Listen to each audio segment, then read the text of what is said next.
Class 7th science की book का chapter 13 motion and time. तो देखिए मोशन क्या होता है और टाइम क्या होता है। टाइम तो आप बचपन से सुनते आ रहे हैं कि टाइम क्या हो गया है, कितने बज गए हैं। तो ये टाइम वही है। टाइम होता है कि कितनी देर में कितना काम हो रहा है, वो उस काम का टाइम हो जाएगा। मोशन होती है कोई चीज़ कितनी जल्दी कितनी धीरे मूव कर रही है, कोई चीज़ कितना चल रही है, वो उसका मोशन हो जाएगा। जैसे कि आप वॉक कर रहे हैं तो वो आपका मोशन हो जाएगा। इस चैप्टर में हम लोग देखेंगे कि मोशंस कई टाइप के होते हैं। हम लोगों ने 6th क्लास में भी देखा था कि there are various types of motions. कई टाइप के मोशन होते हैं। स्ट्रेट लाइन में सीधे सीधे चलते हैं, या फिर सर्कुलर मोशन होता है, गोल गोल घूमते। पीरियोडिक मोशन होता है, मतलब एक बार ऐसे गए फिर दोबारा से ऐसे आ गए, फिर ऐसे गए फिर ऐसे आ गए, है ना। तो कई टाइप के मोशन होते हैं। हमें कई सारे एग्जाम्पल्स अपनी लाइफ में मिल जाते हैं, जैसे कि सोल्जर्स जो मार्च में चल रहे होते हैं, सीधे सीधे चलते हैं। बुलक कार्ट चल रही होती है। बहुत सारे हम लोगों को एग्जाम्पल मिल जाते हैं मोशन के। अब कोई चीज़ स्लो होती है या फास्ट होती है, ये चीज़ हम लोगों को कैसे पता लगती है। तो जब हम दूसरी चीज़ से कंपेयर करते हैं ना, तब हमें पता लगता है कि कौन सी चीज़ स्लो है, फास्ट है। आपका कोई फ्रेंड बहुत धीरे चलता होगा और आपका कोई फ्रेंड हो सकता है बहुत फास्ट चलता हो। तो ये आपको कैसे पता लगा? आपने कंपेयर किया। अच्छा, बाकी सबके कंपैरिजन में ये जो है ना वो धीरे चल रहा है। आपको कैसे पता कि बुलक कार्ट जो है, बैलगाड़ी धीरे चलती है? क्योंकि आपने देखा कि बैलगाड़ी पीछे रह जाती है, बाइक्स और कार्स बहुत आगे निकल जाती हैं। तो आपने क्या किया?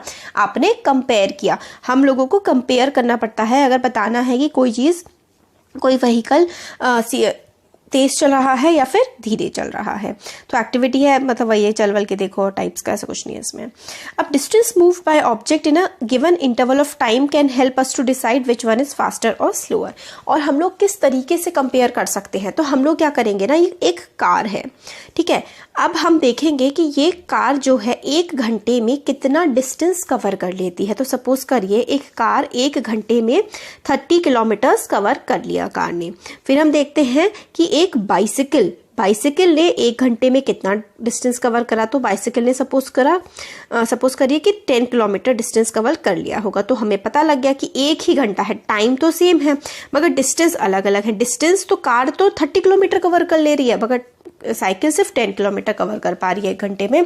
तो इससे हम लोगों को समझ में आ जाता है कि जो कार है वो फास्ट है। तो हम लोगों को कंपेयर करना पड़ता है टाइम के साथ में कि कितना उसने डिस्टेंस कवर किया है।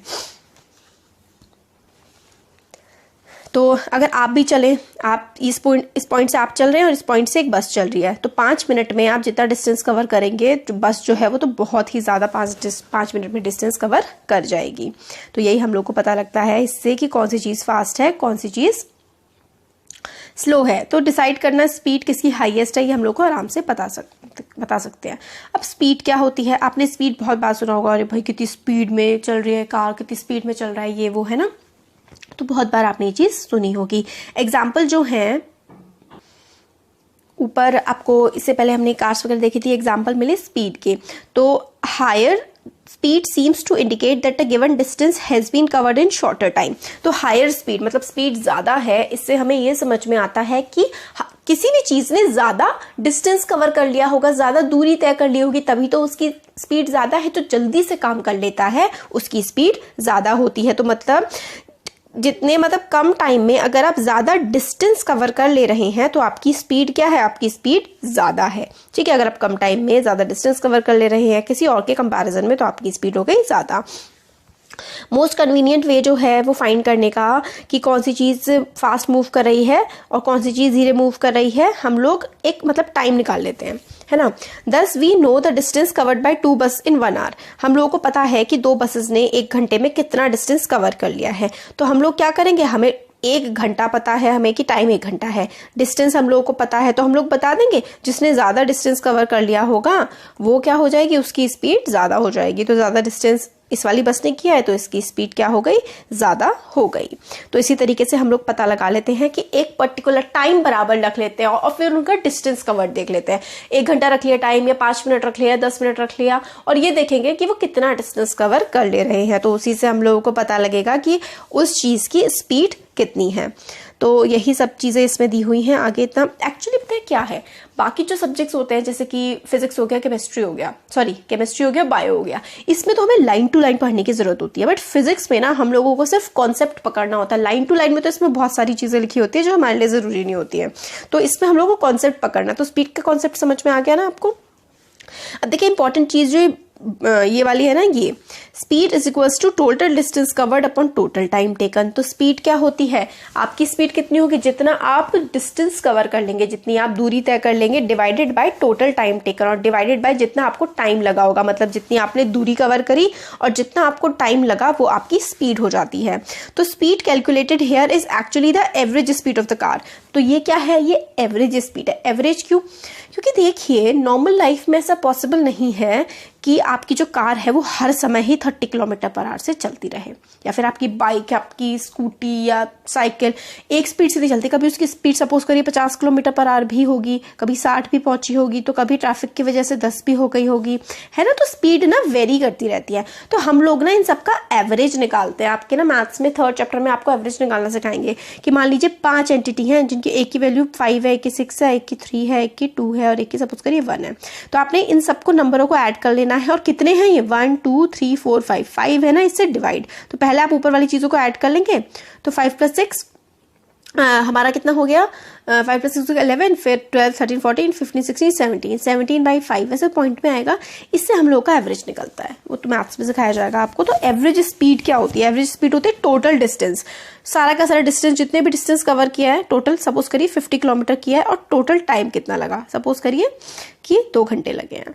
तो ये हम लोग निकाल देंगे 25 kilometre per hour, per hour नहीं बोलते, आर बोलते हैं, ठीक है। तो स्पीड क्या हो गई हमारी, we shall use the term speed for average speed. So speed is the total distance covered divided by total time taken. तो स्पीड क्या होती है, टोटल डिस्टेंस जितना भी कवर किया होता है और टोटल टाइम जितना लगा होता है, वो क्या होती है, स्पीड। एवरीडे लाइफ में हम लोगों को ऐसे बहुत कम ऑब्जेक्ट मिलेंगे जो कि कांस्टेंट स्पीड से चल रहे हो लंबे डिस्टेंस तक। तो स्पीड जो है ना वो काफी ज्यादा ना बदलती रहती है, बहुत ही ज्यादा, मतलब टाइम के साथ में स्पीड काफी ज्यादा चेंज होती रहती है। तो distances for a long duration of time, ठीक है। If speed of an object moving along a straight line keeps changing, its motion is said to be uniform motion. अगर स्पीड जो होती है ना ऑब्जेक्ट की, ऑब्जेक्ट मतलब कार की स्पीड एकदम बदल, 10 मिनट में 30 किलोमीटर हो गए, फिर अगले 10 किलोमीटर में 60 हो गए, फिर हो सकता है 10 किलोमीटर हो जाए। तो इस तरीके से जब स्पीड बदलती रहती है ना, तो उसको हम लोग नॉन यूनिफॉर्म स्पीड कहते हैं। और दूसरी तरफ अगर जो ऑब्जेक्ट है वो स्ट्रेट लाइन में सीधा सीधा चल रहा है, उसकी स्पीड हर जगह 10 kilometre per hour 10 kilometre per hour, पूरे रास्ते सिर्फ 10 किलोमीटर पर आवर उसकी स्पीड है, तो वो यूनिफॉर्म मोशन हो जाएगा। अब बात आती है कि टाइम को मेजर किस तरीके से किया जाता है। बहुत पुराने समय में, जब कई हजारों सालों पहले लोगों के पास तो क्लॉक्स तो होती नहीं थी, तो वो किस तरीके से चीज़ों को मेजर करते थे। तो हमारे जो पूर्वज थे, हमारे एंसेस्टर्स थे, वो बहुत सारी चीज़ें देखते थे कि कुछ कुछ चीज़ें होती हैं जो बार बार रिपीट होती रहती हैं। जिस तरीके से सन जो है वो रोज़ सुबह उगता है, ठीक है, मॉर्निंग में सन राइज होता है, आज भी हुआ, कल भी होगा, और अनंत काल तक जब तक धरती रहेगी तब तक होता रहेगा। सिमिलरली मंथ जो है वो किस तरीके से मापा जाता था, अब तो हम लोग ऐसे ही नाप लेते हैं कैलेंडर के हिसाब से। पहले ना मून के हिसाब से नापा जाता था कि जब फुल मून हो जाएगा, पूर्णिमा, एक पूर्णिमा से दूसरी पूर्णिमा में क्या होता था, एक पूरा महीना मानते थे, ठीक है। और ईयर जो है वो किस तरीके से फिक्स किया जाता है कि जो धरती है वो सूरज के बिल्कुल चारों तरफ जब अपना एक चक्कर कंप्लीट कर लेती है, तो वो हमारा पूरा एक ईयर हो जाता है। ये हमने लास्ट ईयर की 6th क्लास की ज्योग्राफी में पढ़ा है। तो हम लोग मेजर करते हैं इंटरवल ऑफ टाइम के, हम लोग काफ़ी शॉर्ट है। अब हमें तो ये तो दिन का हो गया और महीने का हो गया, साल का हो गया, हमें तो घंटों का पता करना है, तो उसके लिए तो हम लोग को क्लॉक चाहिए होगी। क्लॉक या फिर वॉचेस जो आजकल हम लोग यूज़ करते हैं वो तो क्वार्ट्ज वाली क्लॉक होती हैं। बट पुराने ज़माने में जब ये क्लॉक का मेजरमेंट शुरू हुआ था ना, तो थी सिंपल पेंडुलम की। सिंपल पेंडुलम में ना पीरियोडिक मोशन होता है। मतलब क्या होता है, अभी नेक्स्ट पेज में हम देखेंगे। पेंडुलम ये जो बीच में है ना, ये इसकी मीन पोजिशन होती है, ठीक है। फिर ये 2 एक्सट्रीम अभी आगे इसमें देखेंगे। तो अभी हम लोगों का जो इन्वेंशन हुई थी ना क्लॉक की, वो मेनली सिंपल पेंडुलम की हेल्प से की गई थी। तो देखिए ये सिंपल पेंडुलम है, इसमें एक जैसे रस्सी या धागा कुछ भी हो सकता है, और नीचे की तरफ ना एक गोल गोल सा होता है जिसको हम लोग बॉब बोलते हैं। तो ये जो बॉब है ना, ये जब यहाँ पे होता है, ऊपर ऐसे करके लटका हुआ है, हुक से बंधा हुआ है, तो हम इसको हिलाएंगे ना तो एक यहाँ तक जाएगा। तो इस पोजीशन को हम ए मान लेते हैं, ये इसकी एक एक्सट्रीम पोजीशन है। फिर ये मूव करते हुए फिर एक बार फिर से यहाँ जाएगा, ये इसकी दूसरी एक्सट्रीम पोजीशन है।